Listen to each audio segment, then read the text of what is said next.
ഈ വർഷം 9ാം ക്ലാസ് കഴിഞ്ഞ് അടുത്ത വർഷം 10ാം ക്ലാസ്സിൽ പോകുന്ന എൻ്റെ പ്രിയപ്പെട്ട വിദ്യാർത്ഥികൾ അല്ലെങ്കിൽ അവരുടെ രക്ഷിതാക്കൾ നിർബന്ധമായും ഈ വീഡിയോ അവസാനം വരെ കാണുക. അടുത്ത വർഷം നിങ്ങളുടെ പഠനത്തിന് നിങ്ങൾ വരുത്തേണ്ട ചില പ്രധാനപ്പെട്ട കാര്യങ്ങളെല്ലാം അടുത്ത വർഷം നിങ്ങൾ നിങ്ങളുടെ പഠനത്തിൽ ശ്രദ്ധിക്കണം. അതായത് നിങ്ങൾ 10ാം ക്ലാസ്സിലേക്ക് എത്തുമ്പോൾ നിങ്ങൾ ശ്രദ്ധിക്കേണ്ട ഏറ്റവും പ്രധാനപ്പെട്ട കാര്യങ്ങളെ പറ്റിയാണ് ഞാൻ ഈ വീഡിയോയിൽ ഉൾപ്പെടുത്താൻ വേണ്ടി പോകുന്നത്. ചിലപ്പം ഈ വീഡിയോ നിങ്ങളുടെ നിങ്ങളുടെ പഠനത്തിൻ്റെ രീതിയെ തന്നെ ചില മാറ്റിമറിക്കാൻ സാധ്യതയുള്ളൊരു വീഡിയോ ആണ്. സോ 10ാം ക്ലാസ്സിൽ 9ാം ക്ലാസ് ഈ വർഷം പഠിച്ചു കഴിഞ്ഞ് അടുത്ത വർഷം 10ാം ക്ലാസ്സിലേക്ക് എത്താൻ വേണ്ടി നിങ്ങൾ മുഴുവൻ ഫ്രണ്ട്സിനും ഈ വീഡിയോ നിങ്ങൾ ഷെയർ ചെയ്ത് കൊടുക്കുക. ഇനി നമ്മുടെ വീഡിയോയിലേക്ക് കടക്കാം. നിങ്ങൾക്കറിയാം കുറച്ച് ദിവസങ്ങൾ മുമ്പ് നമ്മുടെ പത്രത്തിൽ അല്ലെങ്കിൽ വിദ്യാഭ്യാസ വകുപ്പ് പുറത്ത് ഇറക്കിയ ഒരു സാധനമുണ്ട്. അതിൻ്റെ ഒഫീഷ്യൽ പരിപാടികളൊക്കെ നമ്മുടെ വിദ്യാഭ്യാസ മന്ത്രി വിദ്യാഭ്യാസ വകുപ്പിലൂടെ ഉടനെ തന്നെ അറിയിക്കും. കാര്യം ഇത്രയേ ഉള്ളൂ. അതായത് തുടർ മൂല്യനിർണ്ണയ മാർക്ക് തുണയ്ക്കുന്ന ഏറ്റവും അവസാന SLC പരീക്ഷയാണ് ഈ വർഷം 2026 മാർച്ച് മാസം ഇപ്പം നടന്നുകൊണ്ടിരിക്കുന്ന SLC എക്സാം. എന്താ ഞാൻ സാറേ തുടർ മൂല്യനിർണ്ണയം എന്ന് പറഞ്ഞാൽ അതായത് നിങ്ങളുടെ CE മാർക്ക് ഓരോ പരീക്ഷയ്ക്കും അതായത് ഓരോ സബ്ജക്റ്റിനും 20 mark CE mark 20 mark continuous ഇവാലുവേഷൻ്റെ ഭാഗമായി CE മാർക്കായിട്ട് ഓരോ കുട്ടിക്കും അതത് സ്കൂളിൽ നിന്ന് ടീച്ചർ കൊടുക്കും. ഈ മാർക്കും കൂടി ചേർത്ത മാർക്കാണ് ഇതൊരു കുട്ടി വിജയിച്ചോ ഇല്ലേ എന്ന് പരീക്ഷയ്ക്ക് പരിഗണിക്കുക. ഏറ്റവും സിമ്പിളായിട്ട് പറയുകയാണെങ്കിൽ 80 മാർക്കിൻ്റെ പരീക്ഷയ്ക്ക് ഇത്ര mark 80 mark for example social science ആയിക്കോട്ടെ, ഇംഗ്ലീഷ് ആയിക്കോട്ടെ, മാത്സ് ഒക്കെ ആയിക്കോട്ടെ, 80 മാർക്കിൻ്റെ പേപ്പറിന് എത്ര മാർക്ക് 20 മാർക്കായിരിക്കും CE എക്സാമിന് CE മാർക്ക് ഉണ്ടായിരിക്കും. ഈ CE മാർക്ക് ആരാ കൊടുക്കുക? അല്ലെങ്കിൽ ഈ CE മാർക്കും കൂടി ചേർത്ത് ടോട്ടൽ 100 മാർക്കാണ് ഒരു കുട്ടിയുടെ പരീക്ഷാ പേപ്പർ. 80 മാർക്ക് എഴുതുന്ന മാർക്കും 20 മാർക്ക് CE മാർക്ക്, അങ്ങനെ എത്ര ടോട്ടൽ 100 മാർക്കാണ് ഒരു കുട്ടിയുടെ പേപ്പറിന്റെ മാർക്ക്. ഈ പേപ്പറിൽ 20 മാർക്ക് ഓൾറെഡി ആര് കൊടുക്കുന്നുണ്ട്? CE മാർക്കായി കൊടുക്കുന്നുണ്ട് അല്ലേ. ജയിക്കാൻ പിന്നെ എത്ര മാർക്കാണ് വേണ്ടി? ജയിക്കാൻ പിന്നെ വേണ്ട മാർക്ക് വെറും 10 മാർക്ക്. അതായത് 30% വിജയിക്കാൻ വേണ്ട മാർക്ക്. അപ്പോൾ ഒരു കുട്ടി 10 മാർക്ക് ഒരു 80 മാർക്കിൻ്റെ പരീക്ഷ ഒരു സോഷ്യൽ സയൻസിൽ ഒരു 10 മാർക്ക് ആ കുട്ടി എഴുതി വാങ്ങിയാൽ ഈ 20 മാർക്ക് CE മാർക്കും കൂടി കിട്ടിക്കഴിഞ്ഞാൽ ആ കുട്ടി ജയിച്ചു എന്നർത്ഥം. നിങ്ങൾ ആലോചിച്ച് നോക്കുക. ഇപ്പോൾ SLC ജയിക്കാൻ എല്ലാ മാർക്ക് വേണോ? നിങ്ങളുടെ പാരൻസ് ഒക്കെ ഒരുപാട് ആൾക്കാർ ചിലപ്പോൾ SLC തോറ്റ ആളുകളായിരിക്കും. കാരണം അവരെ മാർക്ക് പോലും ഈ കാലത്ത് ജയിക്കാൻ ഒരു കുട്ടിക്ക് വേണ്ട എന്നാണ് അർത്ഥം. ഏതുവരെ?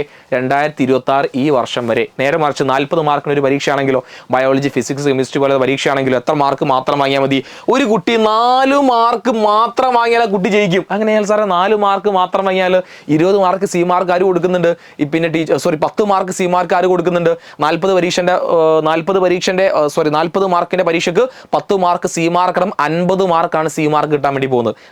Total mark. അപ്പോൾ 40 എഴുതി വാങ്ങുന്ന മാർക്കും 10 മാർക്ക് CE മാർക്കും. ആ 10 ഓൾറെഡി കൊടുക്കുന്നുണ്ട്. ജയിക്കാൻ 30% മാർക്ക് എത്ര? വെറും 14 മാർക്ക് മതി. ആ 14 മാർക്കിൽ 4 മാർക്ക് കുട്ടി എഴുതിയാൽ മതി. ബാക്കി 10 മാർക്കും ആരാ കൊടുക്കുന്നത്?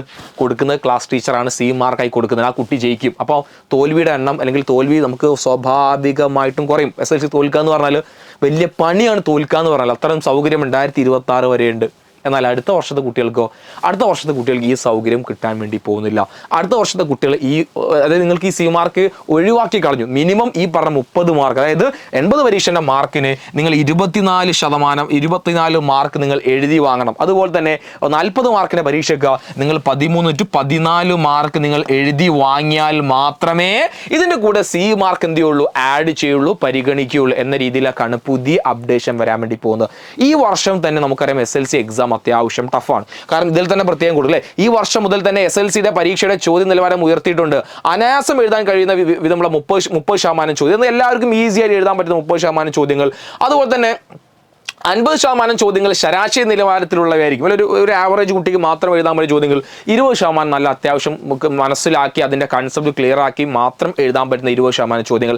ഇങ്ങനെയാണ് പുതിയ ചോദ്യഘടന വരുന്നത്. ചുരുക്കി പറഞ്ഞാൽ നമ്മുടെ വിദ്യാഭ്യാസ മേഖല നന്നാവാൻ വേണ്ടി പോവുകയാണ്. പക്ഷേ അതിൻ്റെ ഇമ്പാക്റ്റ് കുട്ടികൾക്ക് ഇല്ലാതാവാൻ കാരണം പല കുട്ടികൾക്കും ബേസ് ഇല്ല എന്ന വലിയൊരു പ്രശ്നമുണ്ട്.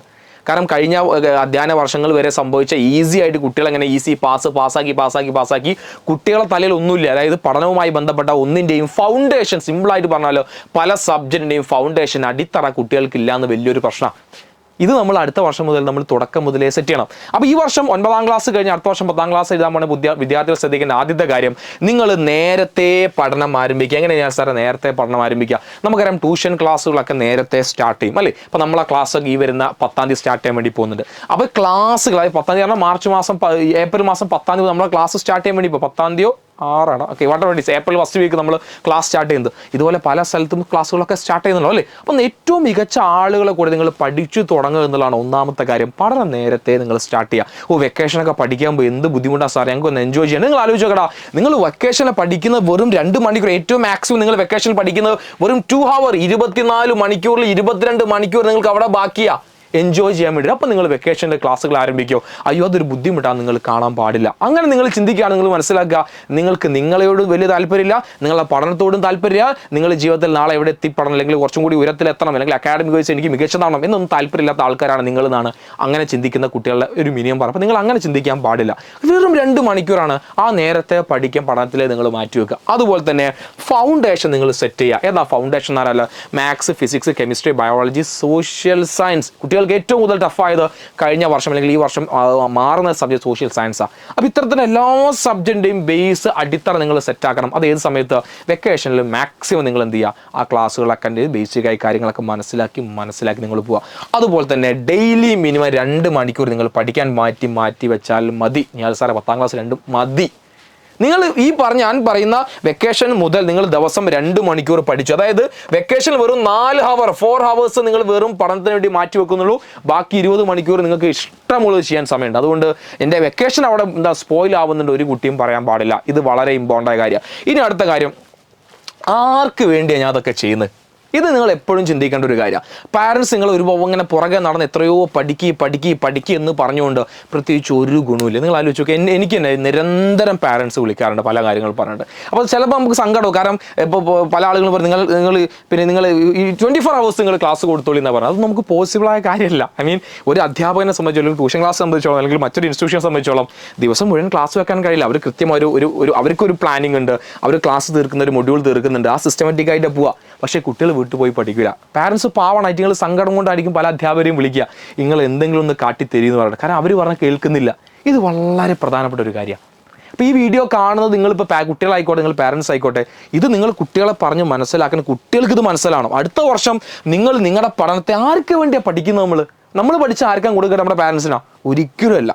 നമ്മൾ എന്ത് ചെയ്താലും അതിന് കൂടെ നമുക്കാ, നമ്മൾ എന്ത് ദോഷം ചെയ്താലും അതിന് കൂടെ നമുക്കാ. അതെപ്പോഴും നമ്മൾ ഓർമ്മയിൽ വേണം. അതുകൊണ്ട് നമ്മൾ ആർക്ക് വേണ്ടി ഇതെല്ലാം നമ്മൾ ചെയ്യുന്നു എന്നത് വളരെയധികം പ്രധാനപ്പെട്ട സാധനമാണ്. നമുക്ക് വേണ്ടി നമ്മളിത് ചെയ്യുന്നു, നമുക്ക് വേണ്ടി നമ്മളിത് പഠിക്കുന്നത് എന്ന ബോധ്യം ആദ്യം നിങ്ങൾക്ക് ഉണ്ടാവണം. ഇതില്ലാതെ നിങ്ങൾ 10ാം ക്ലാസ്സിലേക്ക് കാലെടുത്ത് വെക്കുന്നുണ്ട് ഒന്നും കിട്ടാൻ വേണ്ടി പോകുന്നില്ല. ഇനി അടുത്തൊരു ഏറ്റവും പ്രധാനപ്പെട്ട കാര്യം, അതിൽ ആഡ് ചെയ്യാൻ വിട്ടൊരു കാര്യം, നിങ്ങൾ 10ാം ക്ലാസ്സിൽ തുടക്കത്തിൽ ഈ പറഞ്ഞ ഇതിലൊക്കെ നിങ്ങൾ ആരംഭിക്കും. ഏതുവരെ?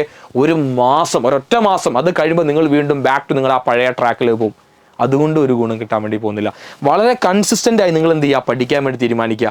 അതുപോലെ തന്നെ കൃത്യമായ എക്സാംസ് നടത്തുന്നത്. എക്സാമാണ് ഈ വർഷം നിങ്ങളെ നിങ്ങളെ ഇൻഫ്ലുവൻസിന് ഏറ്റവും പ്രധാനപ്പെട്ട. കറക്റ്റായിട്ട് ടേം എക്സാംസ് നടക്കുന്ന, കറക്റ്റായിട്ട് നിങ്ങളെ കണ്ടിന്യൂഷൻ ഇവാലുവേഷൻ നടത്തുന്ന, കറക്റ്റായി നിങ്ങളെ ഫോളോ അപ്പ് ചെയ്യുന്ന, കറക്റ്റായിട്ട് നിങ്ങളെ നിങ്ങളെ നല്ലൊരു കമ്മ്യൂണിറ്റിയായി നിങ്ങളെ കൊണ്ട് നടക്കാൻ കഴിയുന്ന ഒരു കമ്മ്യൂണിറ്റിൻ്റെ ഭാഗമായി നിങ്ങൾ മാറുക. അങ്ങനെ ഒരു സർക്കിൾ ഉണ്ടാക്കിയെടുക്കുക, നല്ല ഫ്രണ്ട്സുകൾ ഉണ്ടാക്കിയെടുക്കുക, നല്ല ടീച്ചർമാരായിട്ട് നല്ല കണക്ഷൻ ഉണ്ടാക്കിയെടുക്കുക. എല്ലാ കാര്യങ്ങളും കറക്റ്റ് മനസ്സിലാക്കി പഠിക്കുക നിങ്ങൾ തയ്യാറാവണം. എന്നാലേ ഈ വരുന്ന ദിവസങ്ങളിൽ ഏറ്റവും നല്ല മാർക്ക് നിങ്ങളെ പരീക്ഷയ്ക്ക് നിങ്ങൾക്ക് സ്കോർ ചെയ്യാൻ സാധിക്കും. നിങ്ങൾ വരാനിരിക്കുന്ന 10ാം ക്ലാസ്സിലേക്ക് നല്ല മാർക്ക് സ്കോർ ചെയ്യാൻ സാധിക്കില്ല. ഞാൻ ഇപ്പോഴേ പറയാം, എന്തായാലും ഈ വർഷം എത്രയാണ് A+ കിട്ടുന്നത്, അതിൻ്റെ A+ൻ്റെ എണ്ണം കുറയും അടുത്ത വർഷം. എങ്ങനെ? ഞാൻ ഈ പറഞ്ഞ ഇതിലൊന്നല്ല നിങ്ങൾ പഠനത്തെ നിങ്ങൾ കൊണ്ടുപോകുന്നെങ്കിൽ. അതുകൊണ്ട് നിങ്ങൾ ചുരുക്കി പറഞ്ഞാൽ നമ്മുടെ പഠനങ്ങൾ അത്രയും നിലവാരത്തിലേക്ക് കൂടാൻ വേണ്ടി പോവുകയാണ്.